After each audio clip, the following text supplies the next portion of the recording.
Fala pessoal, bem-vindos a mais um vídeo.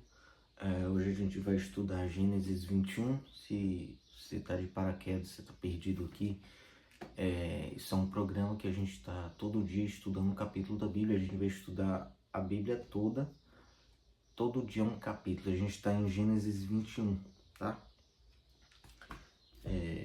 Então se inscreva no canal, ativa o sininho para você não perder nenhuma notificação. Gênesis 21 diz o seguinte: o Senhor visitou Sara, como tinha dito, e cumpriu o que lhe havia prometido. Deus cumpre as promessas dele, gente. Deus cumpre as promessas dele. A Bíblia diz que ele visitou Sara e cumpriu o que havia prometido. Sara ficou grávida e deu à luz um filho a Abraão na sua velhice, no tempo determinado de que Deus lhe havia falado. Não adianta tentar apressar Deus como Abraão e Sara fizeram, entregando a escrava para Abraão para ter um filho. Isso não mudou a promessa de Deus. Isso não cumpriu a promessa de Deus. Porque isso, na verdade, isso só atrapalhou os dois. A gente vai ver. Isso atrapalha os dois até hoje.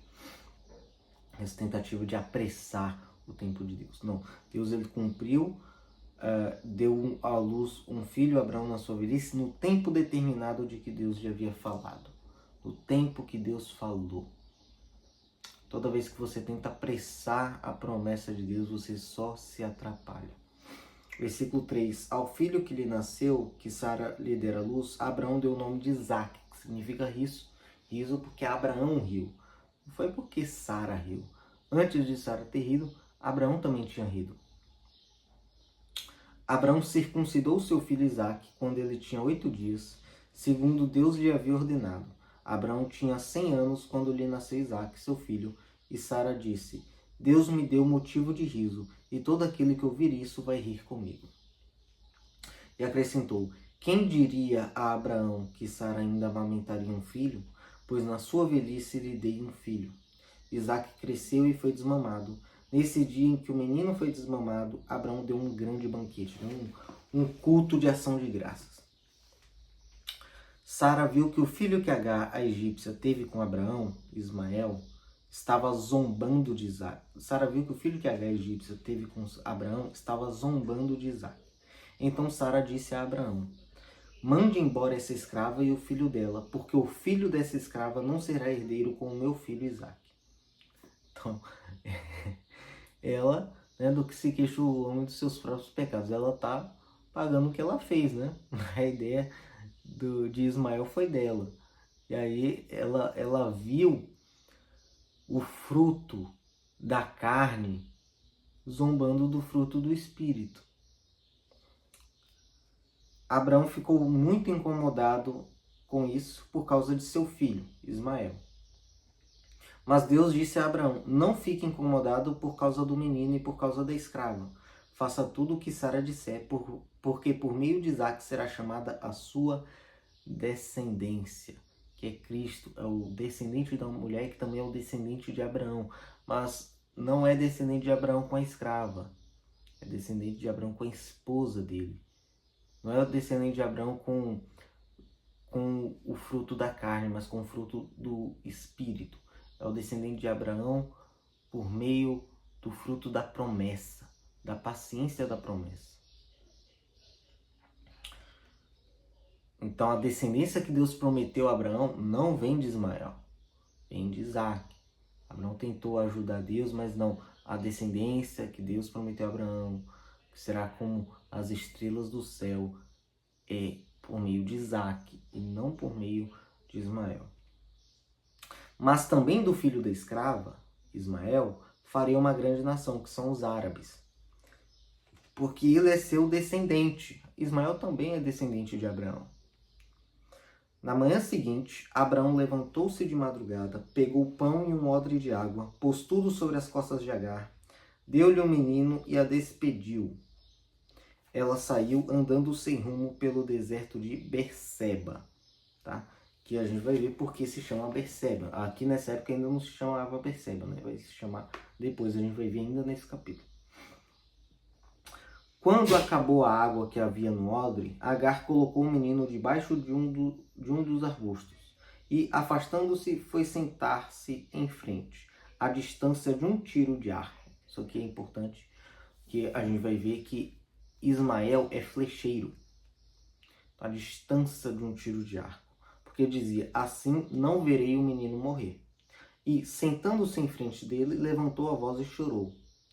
Deus, porém, ouviu a voz do menino. E do céu, o anjo de Deus, que é Jesus, que é Cristo, o Verbo de Deus, chamou Agar e lhe disse, o que é que você tem, Agar? Não tenha medo, porque Deus ouviu a voz do menino aí onde ele está. Ponha-se em pé, levante o menino e segure-o pela mão, porque eu farei dele um grande povo, que são os árabes. Então Deus lhe abriu os olhos e ela viu um poço de água. E, indo até o poço, encheu o odre de água e deu de beber ao menino. Deus estava com o menino, que cresceu, morou no deserto e se tornou flecheiro. Isso aqui é uma informação importante, principalmente dependendo do seu entendimento de escatologia.